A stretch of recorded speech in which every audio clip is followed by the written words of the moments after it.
کے لیے دعا کریں گے کہ اور اللہ تعالیٰ سے اللہ کی بارگاہ میں اپنی دعا پیش کریں گے کہ ہمارے وطن کو ہمیشہ سلامت رکھے اور ہمارے وطن کی ترقی اور خوشحالی ہمیشہ سب سے مقدم ہو اور ہمیں اپنے وطن کے لیے دل و جان سے اس وطن کی عزت کرنے اور اس وطن کے لیے کام کرنے کی توفیق عطا فرمائے۔ ہم نے اپنے وطن کو اور وطن کی بہتری کے لیے ہم نے کام کرنا ہے اور سب سے بڑا جو فریضہ بچوں کے لیے ہے وہ یہ ہے، جیسے پہلے اگر میں فرمایا تھا کہ کام تو کام کون سے کرنا ہے؟ بہترین کام یعنی ہمت سے کام لینا ہے، عزم سے کام لینا ہے، استقلال سے کام لینا ہے اور پڑھائی میں آپ نے آگے بڑھنا ہے۔ آپ نے تھکے بغیر رکے بغیر آگے بڑھنا، اور آگے بڑھنا کیا ہوتا ہے کہ چلتے رہنا نہیں، بلکہ ہم نے وطن کی ترقی اور خوشحالی کے لیے جتنا ہو سکے گا ہم نے نہ صرف باتیں ہی نہیں کرنی بلکہ عملی طور پر وطن کی ترقی کے لیے کام کرنا۔ اور بچوں کے اوپر جو سب سے بڑا فریضہ ہوتا ہے وہ علم حاصل کرنے کا فریضہ ہے، یعنی تعلیم حاصل کرنے کا۔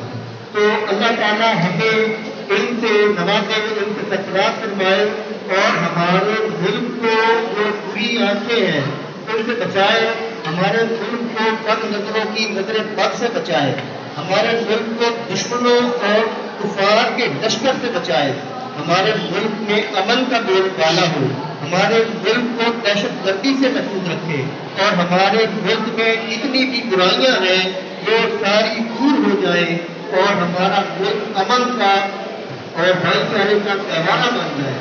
یہاں کے عوام ایک دوسرے سے محبت رکھنے والے، ایک دوسرے سے الفت رکھنے والے، ایک دوسرے سے تعلق محسوس کرنے والے بن جائیں اور اپنے لیے جینے کی بجائے دوسروں کے لیے جیے، تو پھر بھی ہم ایک زندہ قوم کہلائیں گے۔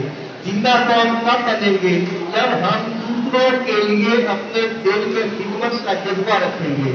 ہم نہ صرف اپنی زندگی کو گزاریں گے بلکہ دوسروں کے لیے جئیں گے۔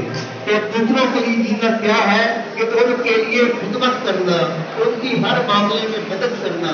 اللہ تعالیٰ ہمیں اپنے عوام پاکستان کی عوام کا معاون بنا دے، ہمیں ان کے لیے خدمت کرنے والا بنا دے اور ہمیں اپنے ملک کے لیے بہتر سوچ رکھنے والا بنا دے۔